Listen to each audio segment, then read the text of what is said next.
Hello all, Project Wargaming here with an update on the Frostgrave terrain that I've been working on.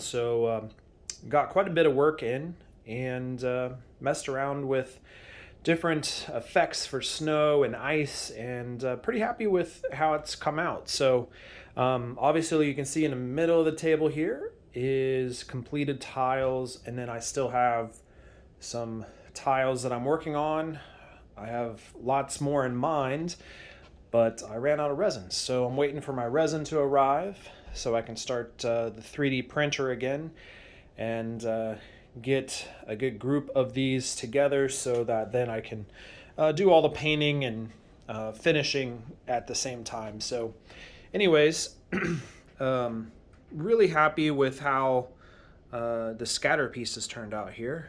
I like that tree a lot.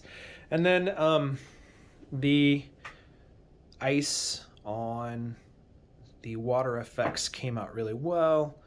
Pretty happy with that. The one difficult thing that I really did have was snow. So trying to get snow to look right is pretty difficult. I first put on like lots of clumps of snow. You can kind of see in this area here, I would do that. But it still didn't look quite right. Once I got the snow on there, I also went in with just a really light light blue wash to give it some depth and some difference there. But what I found was I really needed to go over the whole board with a little bit of sprinkling of some snow. So it definitely makes it look a lot frostier. And I think that helped kind of tie the snow into the actual board itself. Lots of work kind of went into everything, but yeah, I think all of this is coming out pretty good. One other issue that I had was warping when it came to the epoxy. So you can see that this edge here lifted up quite a bit.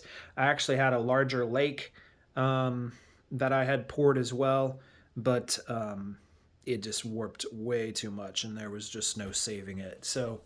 But yeah, this came out really well. So the ice is just made by pouring some epoxy, mixing in just a little bit of white with it, and then putting that on top of most of this epoxy that's been cured. I just put a small little layer of uncured epoxy over top of it all, and then laid these down inside of that, and that gave I think a pretty good ice effect on the board. So that, and then of course the ice on the pond over there, so it looks like it's starting to break up. But a number of just clear pieces so that I can easily decide to come in and just add a piece of scatter terrain if I wanted. But yeah, so have a couple more in mind here, and that'll give me a good number of tiles to really be able to play the game with effectively. So anyways, been very fun getting off to 28 millimeter stuff, and I'll probably have about double the tiles here in the next month or so, and continue working on it. So that's it. We'll talk to you later.